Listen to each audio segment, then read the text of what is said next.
All right, so thus far, this is my experience with the MayFlower tire changer. One, that manual, absolutely terrible, but kind of figured that was going to happen. But anyway, a couple things to point out. Obviously, this is where the spring goes, and on top of that, that is going to be an 8mm Allen key, and that's a little tricky to get on, but basically you're going to be pushing the spring down, and ideally if you have somebody else with you, they can hold the duck head down while you put that cone back over onto the spring, but not that big of a deal.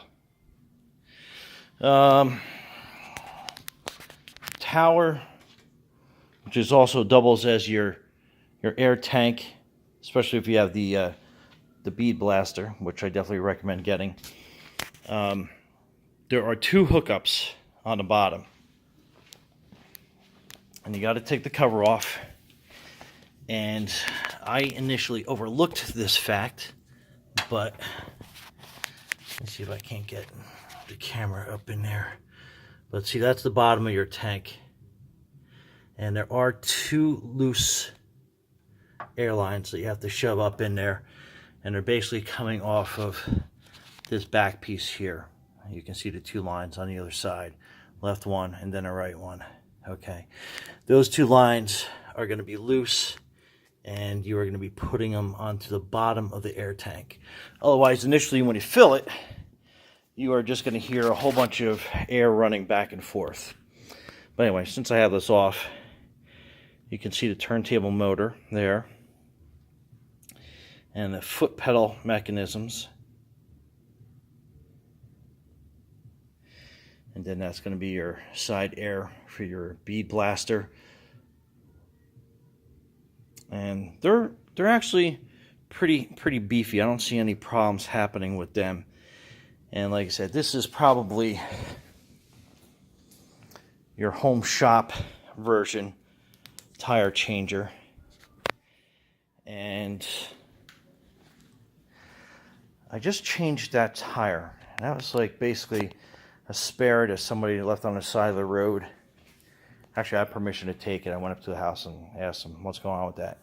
But anyway, that was my practice tire. And as you can tell, actually, you probably can't tell, but I dismounted and mounted that tire with just watching a couple of videos online. So, pretty simple to use. However, I'm kind of mixed opinion on that. Grabs the inside of the rim of a steel rim, and then you're going to be using that for your aluminum ones. So sitting in the bead is going to be interesting, especially with these little air nozzles on the other side. I didn't have to set it with that tire, but I can see on some of the lower profile tires, even some of the bigger tires, I'm going to probably have to use that at one point or another. But anyway, that's a kind of a quick out of the crate demo with what's going on. And another thing I had initially overlooked is this little air gauge was in the accessory box, and it goes on the side of the tower, the tank, and there's a little fixed nut here that you got to make sure that you tighten that up nice and tight, because I had it in hand tight and I gave it probably a quarter crank down and it was leaking, but I got it to work no problem. Stop leaking. And another little thing is this airline here I put on. It actually came with this fitting, which I didn't have anything that actually fit that, and I used like this standard, I guess they're quarter-inch air nipples on that. So I ended up having to take that out and put a regular quarter-inch nipple on that thing. But this block piece right here, I mean, it's like, I don't know what the material is, what metal, but it is soft. Actually, I screwed up the first two threads on it, and I ended up having to get a a longer brass nipple and running it through the other side. Had to take it apart. Wasn't that difficult. You basically had some Allen screws on this side, 2 on the face of the block, and then 2 on the inside of the block. And I took it off because initially I cross-threaded it. That's how soft the metal was. But I mean, it's holding the pressure. I mean, you can see, I think it's under, it's about 130, I guess, for the pressure in that. And then the tank on top, I would imagine, should be about the same. Yeah, top tank is, the focus is in. That's 130 up there. So there's no weird air pressure difference between what's coming in and then what's up at the tank. And there's actually nothing to really regulate it other than here. And other than that, I think that's just about everything. Oh, nice little thing is, it actually came with the tire iron that actually had that plastic vinyl sock on it for those higher end aluminum wheels, which is probably a good thing to have. But other than that, that is probably about it.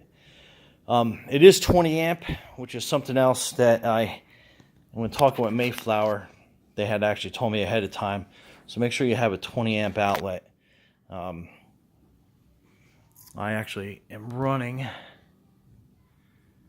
a 20 amp extension cord over there right now until I permanently mount an outlet up there. But I wanted to make sure, one, that this is where I was going to keep my tire changer. And oh, if you see that, that is the blank pallet after I got that tire changer off. And they sent me a second tire changer instead of the wheel balancer. And I got to be honest with you, it's a little bit of a hassle with MayFlower to get this tire changer picked up, number one, and number two, exchanged for my tire balancer, because obviously you can mount and dismount tires with a tire machine, but you definitely need the balancer to obviously balance your tires. So I'm kind of like, I have half the pieces that I need, but it was enough to kind of get it operational. And right over here, I'm going to put the tire balancer once I get that in. But so far, I'm satisfied with it. It's working pretty good. And like I said, I did one tire on it. Time will tell. But from other reviews online, it looks like, you know, they hold up pretty good after a year or 2 years. So looking forward to that. And oh, also, this air chuck, absolutely a piece of garbage. It holds on to the valve, but I mean, the thing leaks air like crazy, like everybody kind of suspected. I will probably replace that after I get a little more comfortable with the whole process. And oh, I also ordered it with the power assist arm, which is here, and wasn't in the crate. But they told me they sent it as a second piece. So actually it would have been 3 boxes. I guess MayFlower made a mistake at their end of the building. And that's coming probably in a few days. So also the reason why I was sitting on a 4x4, 2 4x4s, is this thing is probably about 500-600 pounds. I'm a pretty strong guy, but I gotta be honest with you, getting it off that pallet onto this pallet jack to move it over there was a little bit of a bear. My sons weren't home, so I ended up trying to do it myself. And I was trying to figure out a way to do it with the lift, and that wasn't really working out too well. Basically because there's no sections I can get even on. Like that back tower piece is a lot higher than any other piece on the side, or even probably that beam right there. It's kind of difficult to try to mount the lift on. So if you got a home lift like I do, actually it's not a home lift, this is a commercial grade, but it was a little tough. I basically had the pallet jack lined up next to the pallet, and I kind of shimmied it over onto the pallet jack, and then I put it into place, and then I put those 4x4s underneath it. Makes it a little bit weird when you're using the pedals because your foot's going to be high off the ground. But again, that's what I temporarily did. I don't know if I'll make a little platform there, or I'll eventually drop it down to floor level. But this thing would be a little bit of a bear to slide around your shop. So obviously make sure you know 100% where you're going to put this sucker. Because after you put that tower on, which was probably about 150 pounds itself, that total weight's probably about 600-700 pounds, I think, shipping weight. So you're looking at about 600-700 pound machine you're trying to move around your shop. Anyway, that's why I did that there, because if you can see, I have a wood and metal shop over there and some chainsaw stuff going on. And then that's my garage bay on this side of the building. So, to say the least, I got a lot going on in a tight, small area. But, again, it serves its purpose. And that was the last piece that I needed. Anyway, that's a quick update. Anything more, I will definitely post. But that's like the initial stuff about this. And I'll have a complete video of the uncrating and the setup posting pretty soon if I don't mix it in with this video that you're seeing right here. And as soon as I get the balancer in, which seems like it's going to take another week, I will update the video on how easy that was to use from other videos that I've seen. But anyway, there you go. Any questions, please leave it in the comments. Thanks for subscribing, and hit me with a couple likes, just because I'm here to help you guys out. All right. Brian Niskola, Garage Mahal, out.